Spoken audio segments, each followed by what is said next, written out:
Okay, so Josh, give a brief discussion of a plot on central characters, setting, and the themes. Dang. My thing was really good, and I do not have it now. Yes, Joe.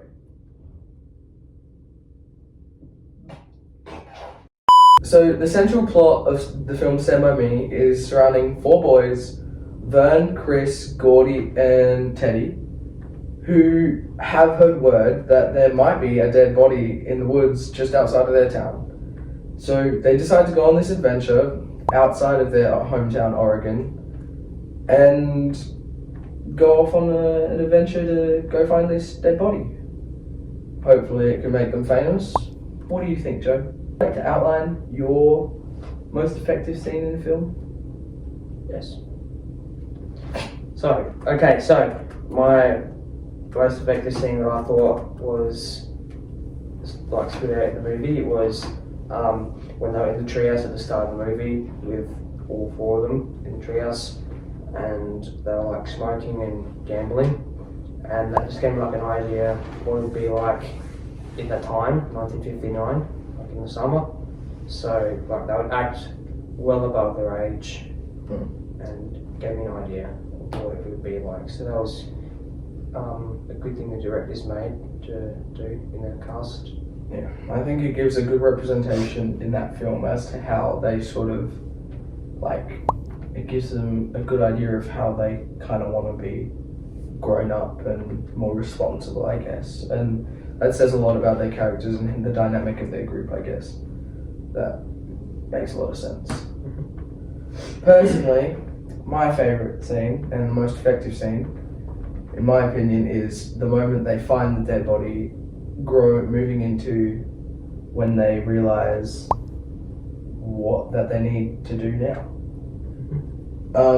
It's really evident when the boys are having a discussion between the four of them as to what they do now. Like Teddy and Vern, they're both sort of siding with each other as they do for the film they do, and it kind of highlights the difference between Vern and Teddy and Chris and Gordy and their relationships with each other and how they view each other and the rest of the group and their dynamic. Josh, discuss at least 3 cinematic choices we made.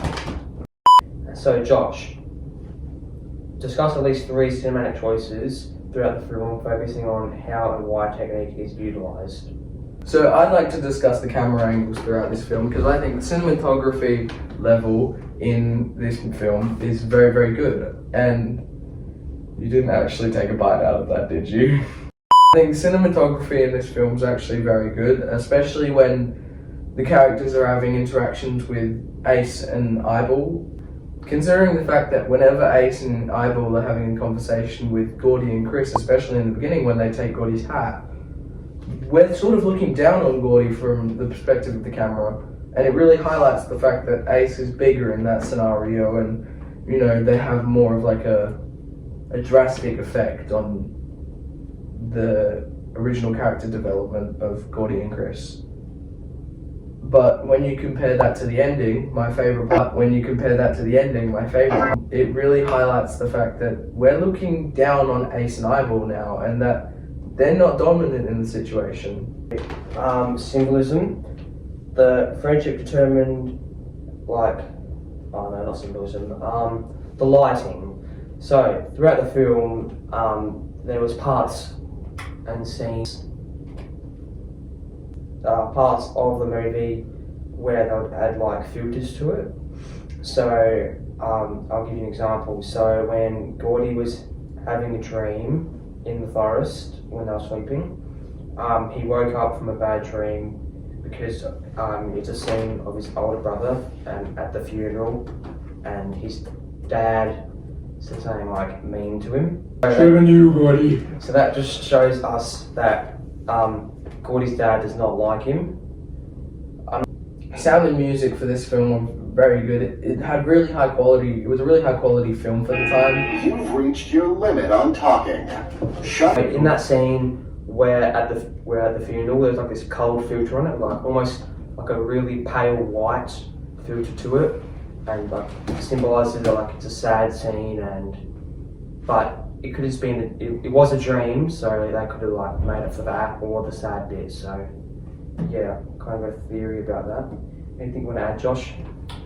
No, I think that's actually really accurate, and it makes a good comparison when comparing it to flashback sequence with Gordy and his brother.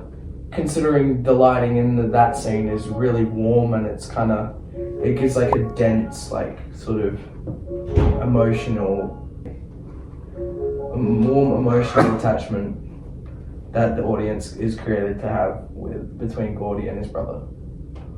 I'd like to rate it a 4 out of 5 stars because I believe that recognizing we are the target audience, and you know it's kind of stupid and we are kind of stupid, but still I believe that it's a good quality film for the time. It still tells a really good story, and Stephen King's the best. It is the best horror film I've ever seen. And now we're done. Thank you very much. I'm sick of this. We've done it 3 times now, and this was the 4th.